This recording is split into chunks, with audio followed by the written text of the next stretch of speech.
Alors, nous allons maintenant corriger l'exercice 1 du chapitre 76 à la page 102. Donc, dans cet exercice, Pigby essaie de calculer 36 multiplié par 4, ou 36 fois 4. Et donc, il a bien compris que pour calculer 36 multiplié par 4, il fallait faire 36 plus 36 plus 36 plus 36. Mais il explique que cela va être beaucoup trop long. Alors, il demande de l'aide à son ami, la fée Magibi. Et donc, cette fée Magibi va nous expliquer sa méthode qui nous permettra de calculer cette opération de manière plus rapide et pour que cela soit le plus simple possible. Alors, donc elle nous explique qu'en fait, sa méthode à elle, c'est de séparer les dizaines et les unités. Donc, elle sépare les dizaines et les unités à l'aide de ces deux pierres précieuses. Donc, elle a une pierre précieuse pour les dizaines, pour les boîtes, et elle a une pierre précieuse pour les unités, pour les jetons.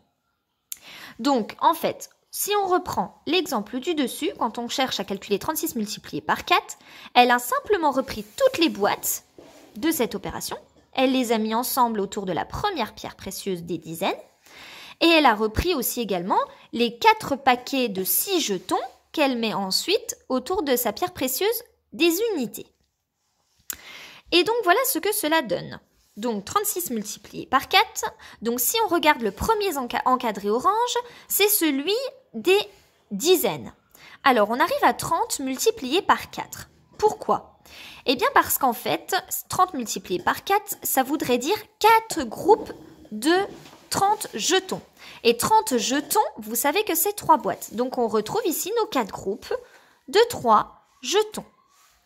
Et ensuite, le deuxième encadré orange, il sert pour les unités. Donc, 6 multiplié par 4 ou 4 multiplié par 6, c'est comme dire 4 groupes de 6 jetons. Et là aussi, autour de notre coussin des unités, on retrouve nos 4 groupes de 6 jetons. Donc maintenant qu'on a séparé nos dizaines et nos unités, on va pouvoir calculer. Alors, on va déjà calculer avec les boîtes, ça fait combien de jetons en tout ?